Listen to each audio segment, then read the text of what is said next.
के सामने चौमुखी दीपक जलाएं। आषाढ़ मास के शुक्ल पक्ष की एकादशी तिथि को देवशयनी एकादशी के नाम से जाना जाता है। इस दिन भगवान विष्णु और माता लक्ष्मी की पूजा की जाती है।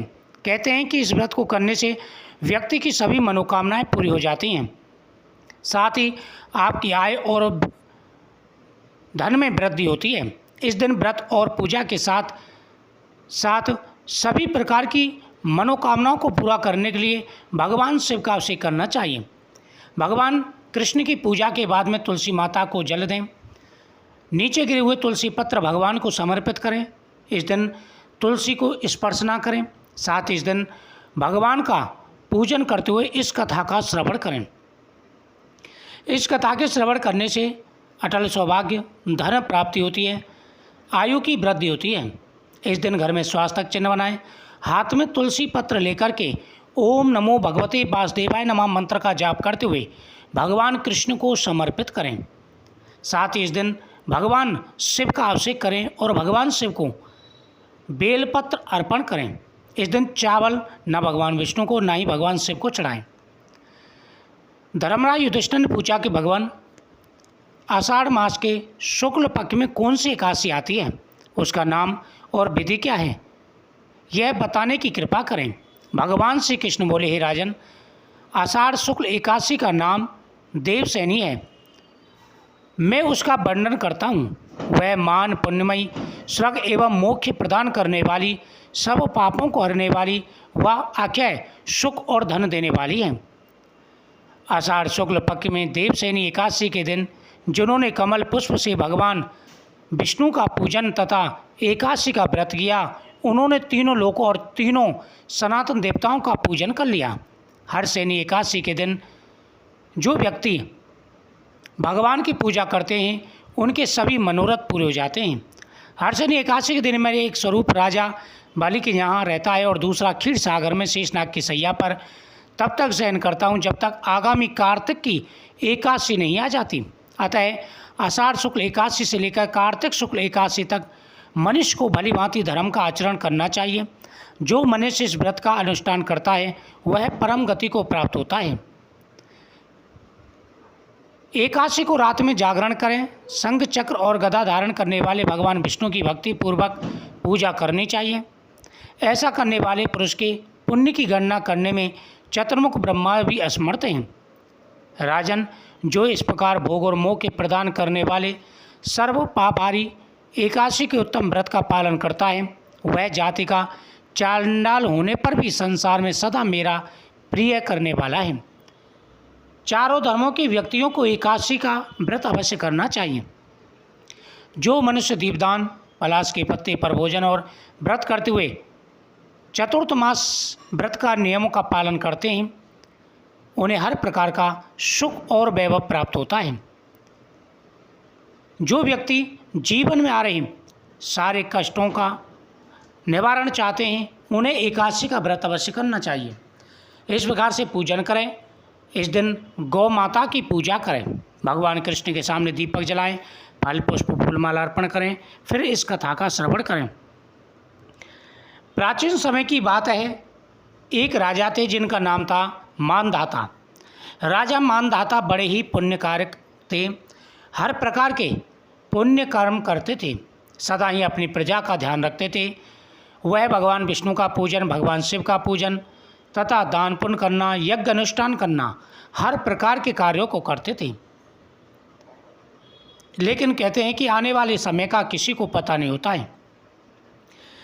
एक बार ऐसा हुआ, राजा मानधाता के राज्य में 3 वर्ष तक अकाल पड़ा।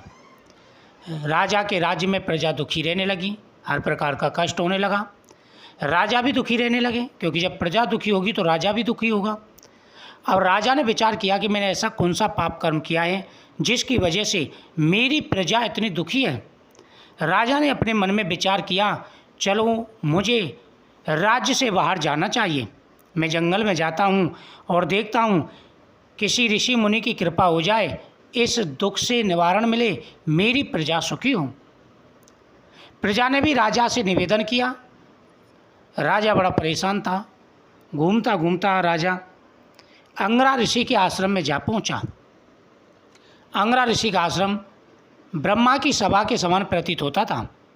आश्रम में चारों धर्मों का, चारों वेदों का ज्ञान कराया जाता था। सभी प्रकार के शांत चित्त योगी वहाँ पर रहते थे। राजा ने जाकर के अंगरा ऋषि को प्रणाम किया। अंगरा ऋषि ने कुशल खेम पूछी। राजा ने सभी वृतांत सुनाया। राजा ने कहा कि हे ऋषिवर, काफ़ी समय से 3 साल से मेरे राज्य में अकाल पड़ा है, प्रजा दुखी है, कृपा करके आप कोई उपाय बताइए। अंगरा ऋषि कहने लगे, हे राजन, यह सतयुग है और इसमें चारों पैर धर्म के हैं। छोटे से भी पाप का बड़ा दंड मिलता है और इस युग में ब्राह्मण को तपस्या करने का अधिकार है, लेकिन तुम्हारे राज्य में एक शूद्र तपस्या कर रहा है। इस वजह से तुम्हारे राज्य में अकाल पड़ा हुआ है।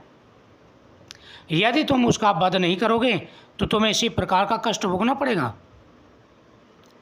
इस प्रकार की बातें सुनकर के राजा मानधाता ने कहा कि हे ऋषिवर, मुझे कोई और उपाय बताइए।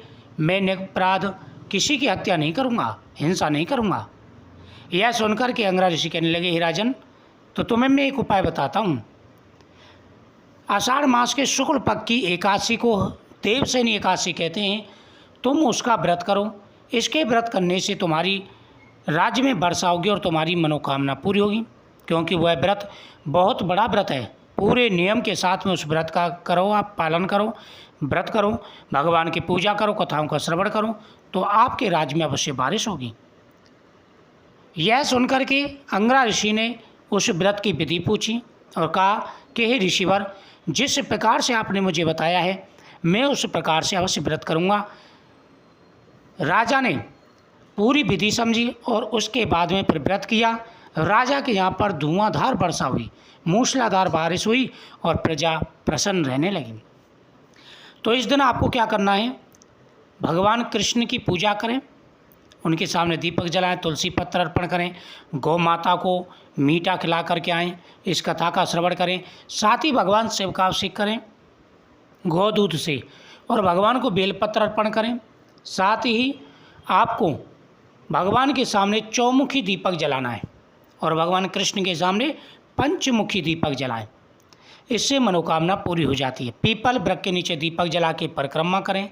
इससे जीवन में आ रहे सारे कष्टों का निवारण हो जाता है और भगवान प्रसन्न होकर के मनवांछित फल प्रदान करते हैं। तो आपको यह उपाय जरूर करने चाहिए। बहुत बड़ी एकादशी है, गुरुवारी एकादशी है, तो इस दिन भगवान विष्णु की पूजा का तो बड़ा महत्व है।